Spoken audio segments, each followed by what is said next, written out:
Miss Bennett, your acquisition is complete. You now own controlling interest. My ex-husband raised his glass and announced that I had come to beg his family for money. Everyone at the table laughed, until the chairman of their company walked into the room, placed a legal file beside my plate, and said, "Ms. Bennett, your acquisition is complete. You now own controlling interest in everything they think belongs to them." The laughter stopped so suddenly that I could hear the ice settling in my water glass. Hello. My name is Claire Bennett, and this is the story of how the family, who treated me like an embarrassment, discovered that I had quietly purchased their entire empire. To understand that night, you need to know who I was when I met Daniel Whitmore. I was 27, working in the procurement department of a medical equipment company in Chicago. I lived in a small apartment above a bakery, drove a 10-year-old Honda, and carried my lunch to work in the same canvas bag every day.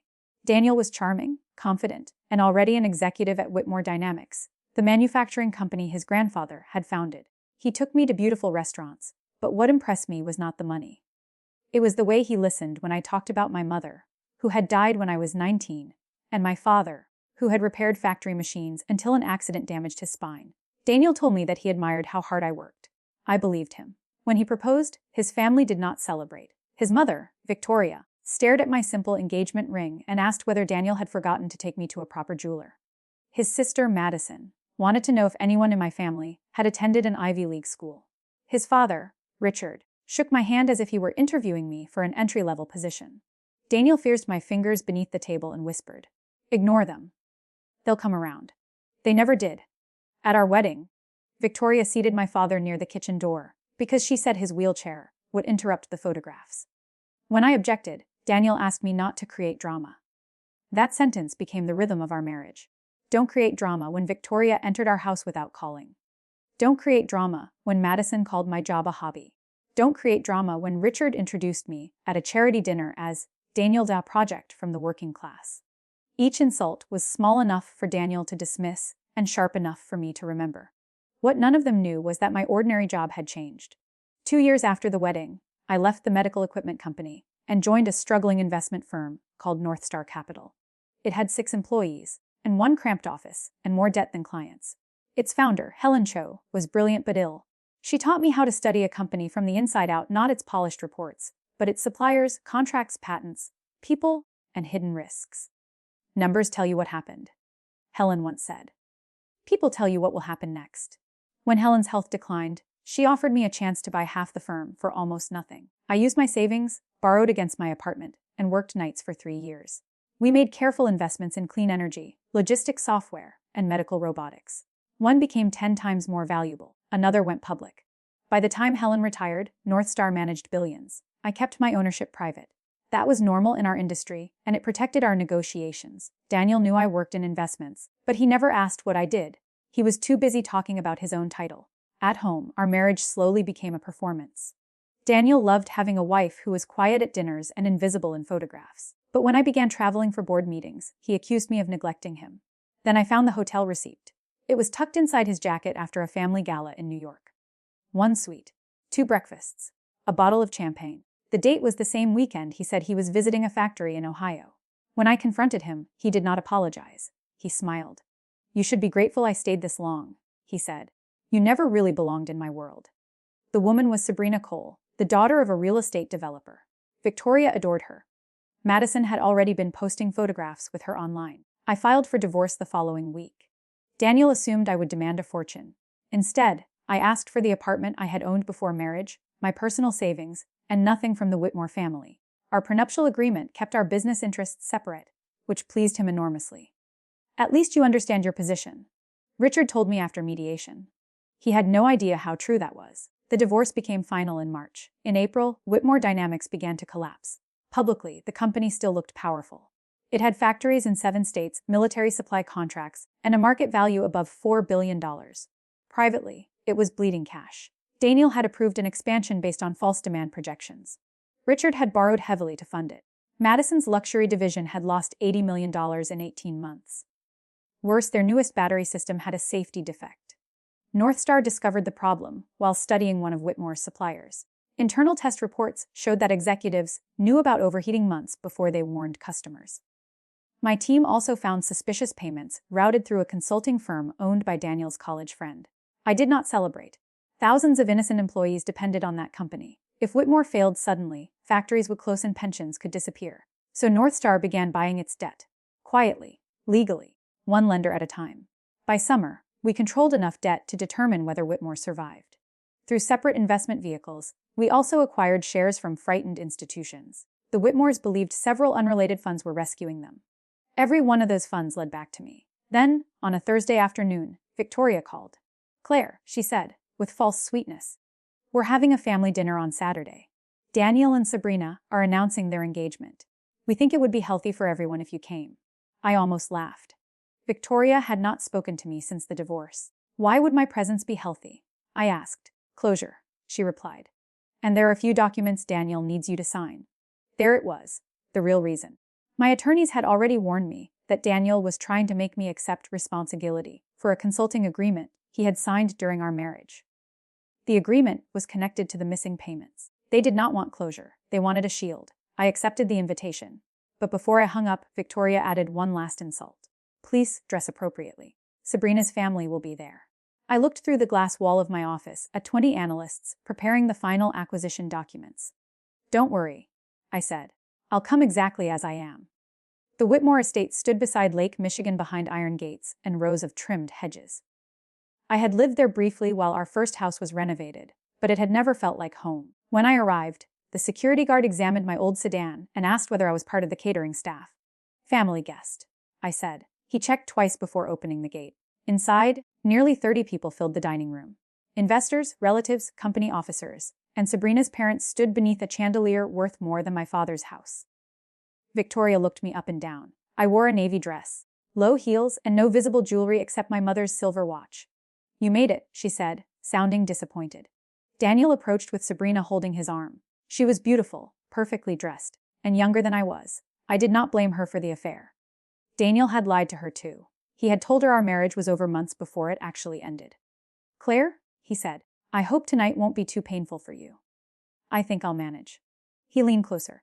"Sign the papers. Be polite, and don't embarrass yourself." I looked at him and wondered how I had once mistaken arrogance for strength. Dinner began with lobster and expensive wine. Victoria seated me at the far end beside an empty chair. My place card was handwritten, unlike the engraved cards at every other setting. The jokes started before the first course ended. Madison asked whether my investment job had survived the divorce. Richard offered to introduce me to a recruiter who found appropriate office work. Sabrina's father said that learning to live without family money must be difficult. I answered each comment calmly. My work is going well. I'm not looking for a job. I've always lived on my own money. My calmness irritated them more than anger would have. Halfway through dinner, Daniel stood and tapped his glass. He announced his engagement to Sabrina. Everyone applauded. I joined them because I truly hoped she would learn who he was before marrying him. Then Daniel kept speaking. "This evening is also about resolving the past," he said. "Claire has struggled since our divorce. She contacted our family because she needs financial help." That was a lie, and he knew it. The room turned toward me. Victoria gave me a pitying smile. "There's no shame in admitting you failed, dear." Daniel's attorney placed a folder in front of me. "If you sign," Daniel continued, "the family has generously agreed to give you $50,000. I opened the folder. The document said that I had independently hired Mercer Advisory during our marriage and had authorized all payments. It also released Daniel and Whitmore Dynamics from any future claims. They were offering me $50,000 to accept responsibility for potential fraud worth more than $60 million. I closed the folder. "Who wrote this?" I asked. The attorney cleared his throat. "It is a standard settlement." "No, it is a confession with a blank space for my signature." Richard slammed his palm against the table. "Watch your tone in my house. And you should watch what your attorneys ask guests to sign." Daniel laughed and raised his glass. "See? This is what I lived with. She turns everything into a conspiracy." Several people laughed with him. Then he gave the performance he had clearly rehearsed. "Claire, I know it hurts to see me happy. I know losing this family means losing the only wealth you ever touched. But begging and threatening will not bring you back into our world." The laughter grew louder. I reached into my handbag and checked the time. 8:27. 3 minutes remained before the tender offer closed. I sent one message to my chief legal officer, Maya Patel. "Proceed." Victoria saw the phone in my hand. "Please don't record us." It's terribly common. I'm not recording you. Calling your father? Madison asked. Maybe he can pick you up. My father had died the previous winter. They knew that. For the first time that evening, my control almost broke. I set my glass down carefully. Do not speak about my father again. Madison shrugged. I was only trying to help. At exactly 8:30, phones began vibrating around the table. Richard checked his first. The color left his face. Madison stared at her screen. Daniel pulled out his phone and stood so fast that his chair struck the wall. What happened? Victoria demanded. No one answered. Then Daniel looked directly at me. What did you do? Before I could respond, the dining room doors opened. Maya Patel entered with Samuel Reed, the independent chairman of Whitmore Dynamics, and 2 representatives from Federal Regulatory Council. Samuel had worked with Richard for 20 years. I had never seen him look so tired. He walked past Daniel and stopped beside the empty chair next to me. Bennett, he said, the tender has closed. Northstar now controls 58% of Whitmore Dynamics, as well as 71% of its secured debt. No one moved. Samuel placed a legal file beside my plate. Your acquisition is complete. You now own controlling interest in everything I think belongs to them. Victoria gave a small, confused laugh. Northstar, she said. Claire works there? Maya looked at her. Claire founded Northstar's principal acquisition fund. She is its majority owner and managing partner. Daniel slowly sat down. That's impossible. I opened the file and turned the first page toward him. It showed the ownership chain, regulatory approvals, and my signature at the bottom. No, Daniel, I said. It's simply something you never bothered to learn about me. For several seconds, the only sound was the clock above the fireplace. Then everyone began speaking at once. Richard demanded proof. Madison accused Samuel of betrayal. Victoria insisted that a family company could not be purchased by an outsider. She isn't an outsider, Samuel said. She is the controlling shareholder. Daniel grabbed the acquisition file. His eyes moved across the pages, searching for a loophole. You used information you got from me, he said. That's insider trading. Amaya was ready for that accusation. Bennett withdrew from every Whitmore-related review while she was married to you. Northstar's analysis began after the divorce, using supplier disclosures, public filings, lender documents, and evidence provided by a protected whistleblower. Every trade was reviewed by outside counsel. Daniel looked at the attorney who had brought me the false confession. The man lowered his eyes. Who was the whistleblower? Richard asked. The answer came from the doorway. I was. A gray-haired man stepped into the room. His name was Luis Ortega.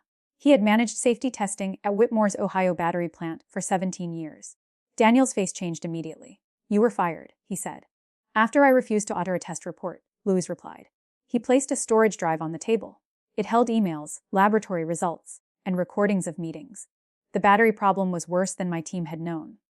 Daniel had ordered engineers to reduce the reported failure rate. Richard had approved a confidential settlement after a worker suffered serious burns. Madison had used company funds to pay for private travel and called it product promotion. The hidden payments to Mercer Advisory led to another shock. Maya opened the fold Daniel had wanted me to sign. Mercer Advisory has no employees and no operating office, she said. Its bank account is controlled by Nathan Cole. Every head turned toward Sabrina's father. Sabrina released Daniel's arm. Nathan stood. I will not sit here and be accused. Sit down. One of the regulatory attorneys said. You may want to call your lawyer. The engagement dinner was no longer a celebration. It had become an evidence room. Sabrina looked at Daniel. Did you use my father to move money? Daniel's mouth opened, but no answer came. She removed her engagement ring and placed it beside his plate. You told me Claire was unstable, she said. You told me she ruined your marriage. Was any of that true? I could have enjoyed the moment. I could have humiliated her the way the family had humiliated me. Instead, I told her the truth. He began seeing you while we were married. But he told you we were separated. I saw the messages during discovery. You were lied to as well. Her eyes filled with tears. She whispered, I'm sorry. Then walked out of the room. Daniel tried to follow, but Samuel stopped him. You are suspended from all company duties, effective immediately. You can't suspend me. I'm Chief Operating Officer. You were Chief Operating Officer? Samuel replied. The emergency board resolution passed 12 minutes ago. Daniel turned toward me. You planned this dinner. No. Your mother invited me. Victoria flinched. I continued. I planned to complete the acquisition on Monday. Then you tried to make me sign a false confession. That gave regulators evidence of an active cover-up. Tonight was your choice. Richard looked suddenly older. He lowered himself into his chair. What happens to the company? He asked. That was the first intelligent question anyone had asked all evening. I explained my plan. The unsafe battery line would be shut down and recalled. A reserve fund would cover medical care for injured workers and customers. No factory employee would lose wages during the investigation. Pension funds would be protected. Independent engineers would be placed in charge of safety. And us? Madison asked. You are not the company? I said. She stared at me as if I had slapped her. For decades, the Whitmores had treated the business like a family possession. But its value came from machinists, engineers, drivers, designers, accountants, and thousands of people whose names never appeared on a gala invitation. Richard's shares would remain his unless criminal or civil judgments required their sale. He would lose his chairmanship. Madison would be terminated and required to repay unauthorized expenses. Daniel would face a full investigation. Victoria pushed back her chair. This is revenge. No, I said. Revenge would be destroying the company to hurt your family. I'm saving the company from your family. She crossed the room and stopped inches from me. You deceived us for years. I never lied about my work. You simply decided it could not be important because I did it. You married Daniel to get close to Whitmore. That accusation made me laugh, not loudly, but honestly. When I married Daniel, North Star was already worth more than his personal holdings. I signed your prenuptial agreement because I had more to protect than he did. Maya placed a copy of the agreement on the table. Attached was the financial disclosure my attorney had filed under seal before the wedding. Daniel's lawyer had received it. Daniel had never read it. His signature appeared on the final page. You signed a document confirming that you knew I had separate business assets, I told him. Daniel stared at his own name. My lawyer said it was routine. And you believed him because learning the truth about me was never important to you. That was when his anger disappeared. What replaced it was fear. Not fear of losing me. He had already done that. Fear of losing the identity he had built from his family name. Claire, he said softly, we can fix this. I looked at the man who had cheated on me, mocked my father, and invited strangers to watch me accept blame for his decisions.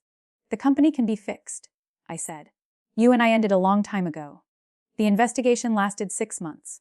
Those months were harder than the dinner. A dramatic revelation takes seconds. Repairing the damage left behind takes patience. We recalled 42,000 battery units. We paid medical costs for injured workers and customers before the courts ordered us to. We hired back Luis Ortega as vice president of safety, and he selected his own independent testing team. Whitmore Dynamics lost money that year, but no factories closed. The following spring, it won a major contract for a safer battery system, designed by the same engineers Daniel had ignored. The company survived because its people were stronger than the family controlling them. Richard resigned and later pleaded guilty to 1 count connected to false regulatory reporting. He avoided prison because of his age and cooperation, but paid a large fine and lost his board seat permanently. Madison repaid more than $2 million in personal expenses. She blamed me in 3 television interviews until her own emails became public. After that, the interviews stopped. Nathan Cole admitted that Mercer Advisory had been created to hide payments. Sabrina ended her engagement and moved to Boston. Months later, she sent me a short letter. She did not ask for forgiveness. She simply thanked me for telling her the truth when I had every reason to be cruel. Daniel fought everything. He sued North Star. He challenged the board vote. He claimed Louise had fabricated records. Each attempt failed because evidence does not become weaker when a powerful man refuses to look at it. Eventually, Daniel pleaded guilty to conspiracy and obstruction. He received a prison sentence, though not as long as many people thought he deserved. He also lost his licenses, his company position, and most of his fortune through fines and civil settlements. 1 week before sentencing, he asked to meet me. My attorneys advised against it, but I agreed to a supervised conversation in a conference room at the federal courthouse. Daniel entered wearing a plain gray suit. Without the expensive watch and confident audience, he looked like an ordinary man. For a while, neither of us spoke. Then he said, "Did you ever love me?" The question surprised me. "Yes," I answered. "That was why you were able to hurt me." He looked at the table. "Why didn't you tell me who you were?" "I did. I told you what I cared about. I told you what I was building. I told you about every late night and every trip. You heard the words, but you never believed a woman like me could be more successful than you. If I had known about North Star, things would have been different. That is the problem, Daniel. You would have treated me better because of what I owned, not because of who I was." He wiped his eyes. I had imagined that moment during the darkest part of our divorce. I thought seeing him broken would make me feel powerful. It did not. It only made me sad for the years we had wasted. "My mother says you destroyed our family," he said. "Your family was not destroyed by me. It was exposed by its own choices. He asked whether I could reduce the civil claims against him. I told him no, not because I hated him. Because the money would go into the Worker Recovery Fund, and mercy for one guilty executive would mean less justice for dozens of innocent people. As I stood to leave, Daniel said my name one last time. Was buying Whitmore always the plan? I paused at the door. Saving it was the plan, I said. Removing you became necessary. 1 year after the dinner, I returned to the Ohio plant. The workers had turned an unused warehouse into a training center, named after my father, Thomas Bennett. He had spent his life repairing machines designed by men who never learned his name. Now young technicians would learn their trade beneath a sign bearing his. Louise invited me to speak at the opening ceremony. I stood on a simple platform in front of hundreds of employees. No chandelier hung above us. No engraved place cards told anyone where they belonged. I told them the truth. I told them I had once stayed silent because I confused patience with loyalty. I had believed that if I worked harder, loved more, and complained less, the Whitmores would finally accept me. But respect that must be purchased with silence is not respect. Belonging that requires you to become smaller is not belonging. And family without kindness is only a shared name. After the ceremony, an older machinist approached me. He said my father had repaired a production line at that same plant 25 years earlier. When management wanted to replace the whole system, my father found one damaged valve and saved the plant weeks of closure. Was a good man, the machinist said. He listened to people. I had spent years building wealth, but those 5 words felt more valuable than every balance sheet I had ever signed. That evening, I drove past the Whitmore estate on my way back to Chicago. The house had been sold as part of Richard's settlement. The iron gates were open while movers carried furniture outside. For a moment, I remembered the dinner, the laughter, the false confession, and Daniel telling a room full of people that I had come to beg. I could have stopped and watched their old life being packed into boxes. I kept driving. Northstar later changed the company's name from Whitmore Dynamics to Bennett Horizon Industries. I did not choose Bennett to put my own name on an empire. I chose it for my father and for every quiet worker the former owners had overlooked. Victoria sent one final message after the announcement. She wrote, "You finally got what you wanted." I replied with one sentence. "No, Victoria. I finally stopped accepting what your family said I deserved." Then I blocked her number. People often call my story revenge. Perhaps part of it was. I would be lying if I said I felt nothing when the people who mocked me learned the truth. But revenge burns quickly. Justice builds something that remains after the fire is gone. I did not win because I became richer than the Whitmores. I won because their cruelty did not turn me into them. I protected the workers, told Sabrina the truth, honored my father, and walked away without asking the family to recognize my worth. I already knew it, and that is the lesson I carried home from the night their laughter stopped. Never make yourself smaller to fit inside someone else's idea of your place. The people who look down on you may be standing on a floor you quietly built, and one day, when the truth arrives, they will finally understand who was holding it up.